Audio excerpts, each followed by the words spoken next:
राम मंदिर बन गया तो क्या देश का भला हो गया। अब पंडित पुजारी मजे उड़ाएंगे, दान पेटी में चढ़ावा आएगा, पंडित पुजारी उसके मजे उड़ाएंगे, संतों के तो मजे हैं।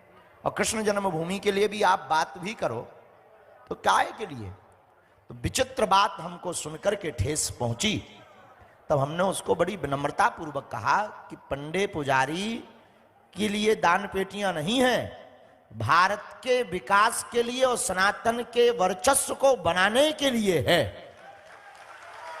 और राम मंदिर में न्यास है, वहां पंडित पुजारी तो केवल ठाकुर जी की सेवा कर रहे हैं, रघुनाथ जी की, उसका एक विधिवत न्यास है, ट्रस्ट है। उस न्यास के अंतर्गत वहां पर बैरिकेटिंग, साफ सफाई, सफाई कर्मचारी, वहां की व्यवस्था। तो जितने भी भारत के मंदिर हैं, हम सब सनातनी हिंदू 2 पैसा 5 रुपया तुलसी पत्र अर्पित करते हैं, उससे केवल पंडित पुजारियों का भला नहीं हो रहा है।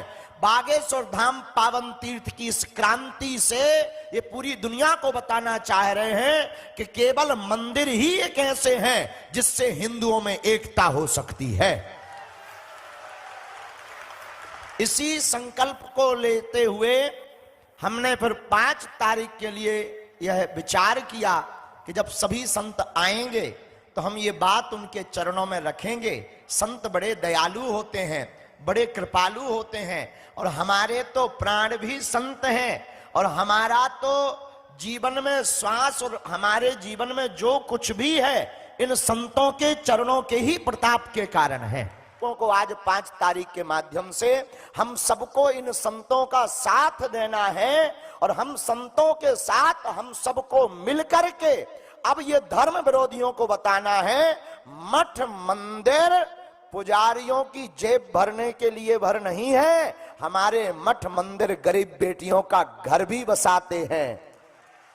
हमारे मठ मंदिर पूज्य दीदी माँ जैसी भगवती का साक्षात भगवती स्वरूपा की जैसी उनकी छत्र छाया में अनाथ बच्चों को पढ़ाते भी हैं, बढ़ाते भी हैं, और उनको गुणवान बना करके भारत का भविष्य बतलाते हैं।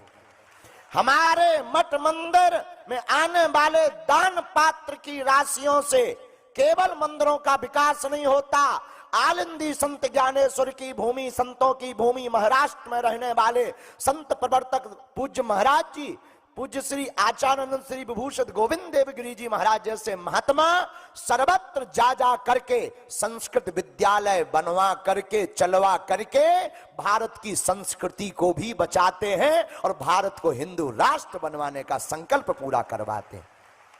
कि हमारे आपके ऊपर कोई भी अगर मंदिरों पर उंगली उठाए तो अब हमें जवाब देना पड़ेगा, चुप नहीं रहना पड़ेगा, उन विरोधियों को मुंह तोड़ जवाब देना पड़ेगा।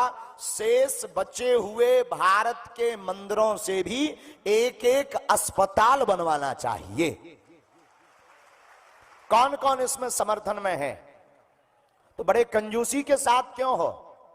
जय श्री राम, जय श्री राम। तो क्या आप चाहते हो